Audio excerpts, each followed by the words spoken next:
Currently, I've been doing animal-based carnivore, and I think that it would have helped so much to have that information or to have that talk when I was having trouble, especially the last 6 months before I had my surgery.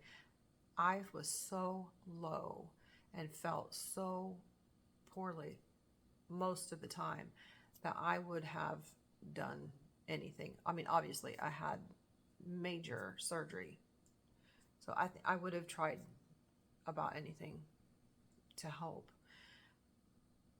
But you don't know what you don't know, and now maybe I'll just putting this information out there, maybe that will help someone, because like I said, Meniere's disease can be so isolating. You just feel, it can make you feel really low, and I would definitely try this if I had known. It was the start of my experience with autoimmune, and it would set me off in this path that eventually lead to me being deaf in one ear. It's 1998. I'm 23 years old, and I work for a hospital as a lab courier. I'm on my last run of the day. I turn my head to look out the window, and when I turn back around, I'm hit with the worst dizziness of my life. Keep in mind, I'm 23, so let's just say I am familiar with self-induced spins. I have no idea what's happening. I'm vaguely aware that maybe it's an inner ear infection because I've been having a lot of sinus congestion per my norm. 15 minutes later, I'm back at the lab and so sick. Like, I'm spinning, getting nauseous. That leads to throwing up in the public bathroom at a hospital. It was terrible. So, my mom worked at the hospital also, and she was able to get me home and set up in my bed. I started to get a headache as I was dizzy, and I had this fullness in my ear. It felt like, it kind of feels like cotton was in my ear, pressure and roaring. The only thing I was able to do was lay in my darkened room and just sleep it off. And that would be the only thing that would ever help me for the next several years with Meniere's disease. I was very lucky. I was able to see an ENT, which is an ear, nose, throat specialist, the next day. Asked me some questions about, what I was experiencing. And he pulled out a tuning fork and was positioning it on different parts of my head. And can you hear this? Can you hear this? Situational low frequency hearing loss.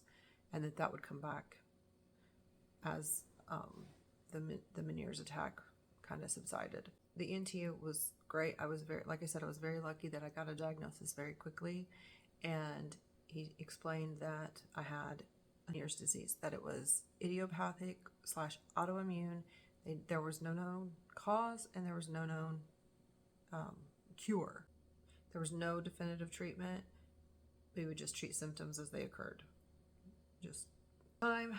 Again, this was 1998, and actually the treatment's not much different.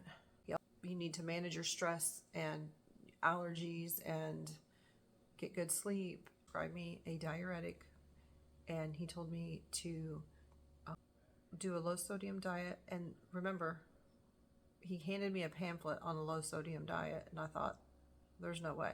And it was the actual diabetic diet. It was a pamphlet, so there was no websites, there was no Google. The interwebs were not woven together the way they are today. And it was just a piece of paper that said, don't eat processed food, which was actually good. Don't salt your food. I kind of remember thinking, oh, well, okay, I'll try to do some of these things. And I did limit my caffeine, because at the time I was drinking tons of Coke. I loved Coke. I drank can after can after can. And what I did do after that was start drinking more water.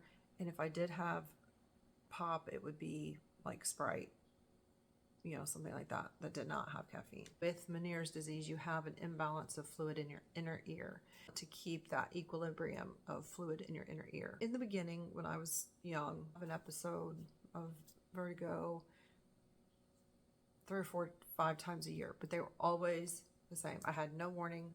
They always lasted hours, 3 to 4 hours. And the only thing I could ever do was get home, get to my home, get into my bed, turn all the lights off, have a bucket with me. I used to drive around with, trash can in my car for years and years and just ride it out. I would get a headache and I would fall asleep. I could only sleep it off. When I was first diagnosed, no one had heard about Meniere's disease. If by chance, by the slim chance that they had heard of it, the person they knew, I never met anyone that had it when I was young. But if I knew someone that knew someone, it was always like some old grandpa. They were always just old. It just did not seem to occur in young people. But like I said, there was no online community. Maybe there were lots of people dealing with it, but I didn't know any of them. It would become very isolating for me as I got older and had it. When I was when I was first diagnosed, it wasn't happening very often, and I was young. I'm special. I've got this cool autoimmune. I'm so unique. But that feeling faded pretty quickly.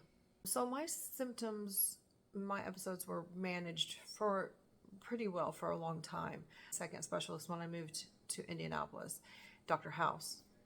Strangely, it was the same time that House was a popular TV show. No relation. And I do remember Dr. House telling me, okay, your hearing as you progress will start to permanently deteriorate. But what do you do? It's out of my control. That's how I felt. So I did every single treatment as I progressed, every single treatment until my final treatment, which was incredibly invasive, surgical, and irreversible. Obviously. Aren't all surgeries irreversible? Yeah, pretty much. As I started to get a little bit older, probably around 2004, so been living with it. I started having some more, my episodes were happening a little bit more often, and I thought, okay, well, let's see what other kind of treatments that there are. Oral steroids made me feel crazy, irritable, full of rage, and I hated them. I don't remember how effective they were. They might have been a little bit effective. The second treatment that I sought, which for me was an endolymphatic shunt. It is a surgical where they go in and they pull your ear down and they put a shunt in that area of your inner ear, and it's supposed to act as a pop-off valve. So when you start to have that fluid imbalance, it will divert the fluid. That did control my episodes for quite a long time. But the next treatment option that I saw was inner ear injections. Let's try it. We'll do 3 injections. I first realized my hearing was basically shot when my baby was 9 months old, and I did not hear crying through the night. I woke up in the morning and Dale says, "Why didn't you get up with the baby last night when you were crying?" He was just asking, because I was getting up with the baby. And I said, I didn't hear the baby crying. I had rolled over onto my good ear and I couldn't hear her crying. And I was like, oh. It was a little upsetting. I didn't realize it had deteriorated that much. The girls were about 3 and 6 when I went back to work. If somebody was in my line of vision and I could see their face, I could no longer distinguish different words and sounds. And if people were in the cube behind me or next to me, I could hear them. I could hear the volume. I knew that people were talking. Hearing deteriorated over all those years slowly. My brain just kind of learned how to read lips. Now, I'm not great at it, but I was so surprised that my brain had done this. I was like, wow, And, I hadn't had an attack for 6 months, and that was a long time. I became depressed. I had so much anxiety because I didn't want to, I couldn't do things. I was having debilitating vertigo attacks that were just, I would get over one, I'd have a couple of days, but I'd be so anxious that it was getting ready to happen again that it was just this like horrible cycle. And I was I felt very bad. I felt isolated. No one understands. You know, it's an invisible type chronic illness. So, oh, you're just, just get up and do stuff. And unless you were with me and saw how, sick I was, it would be hard to understand. Like, why can you be okay right now, but then 2 minutes later, completely laid out? We get home, I'm so sick, and I'm like, this is it. I cannot live this way again. I cannot go back into that dark spot. But I did end up going into a dark spot.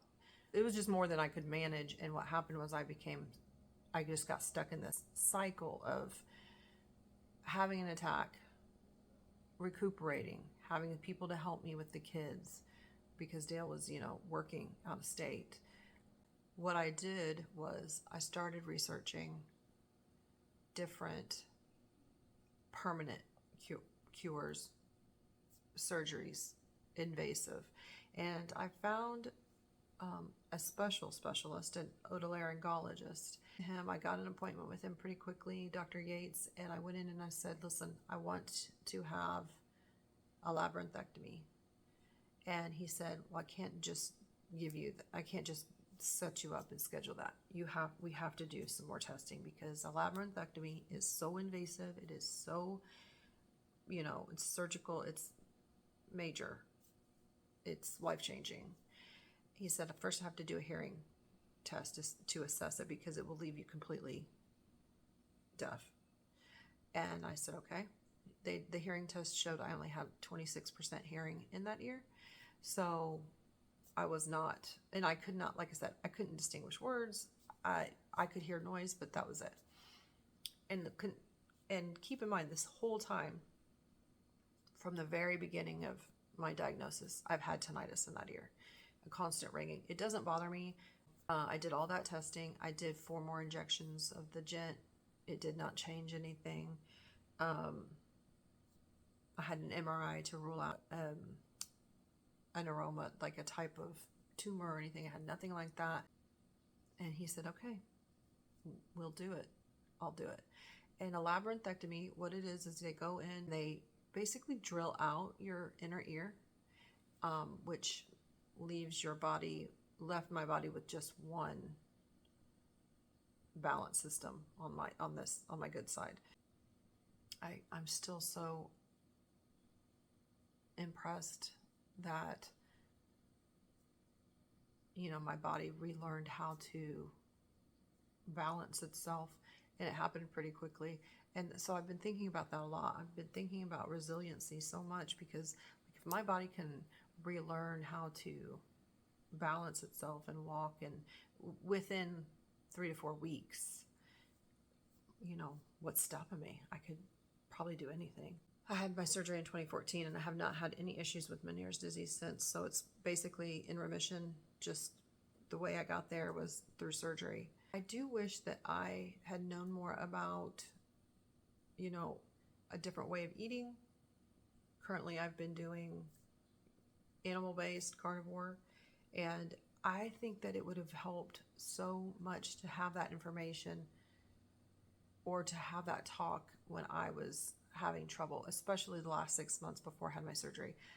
I was so low and felt so poorly most of the time that I would have done anything. I mean, obviously I had major surgery, so I would have tried about anything to help. But you don't know what you don't know, and now maybe I'll just putting this information out there, maybe that will help someone, because like I said, Meniere's disease can be so isolating. It can make you feel really low, and I would definitely try this if I had known in 2014. Not when I was a kid. I wouldn't have done that. All right, so in my next video, I'll tell you about waking up in the hospital. And remember, our focus is resiliency.